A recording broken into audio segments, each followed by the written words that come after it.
أم خالد والأول مرة عايزة تعمل عيد ميلاد ابنها خالد برا البيت، خدت ابنها ونزلت راحت عربية خبطته.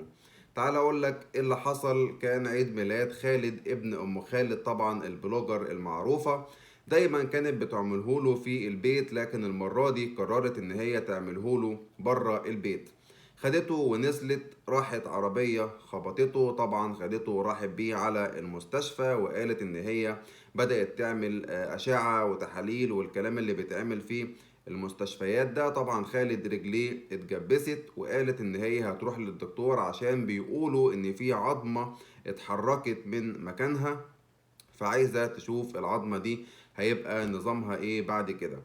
لكن طبعا رجعوا وعملوا عيد ميلاده في البيت، وزمايله كلهم جم واحتفلوا بعيد ميلاد خالد. معرفش يا ام خالد ايه اللي خلاكي المرة دي تقرري تعملي عيد ميلاده بره، ولكن في الاول وفي الاخر هو طبعا نصيبه. ربنا يشفي خالد ان شاء الله ويقومه لها بالسلامة. وقولولي في كومنتات، متابعين ام خالد وبتحبوها ولا مش متابعينها؟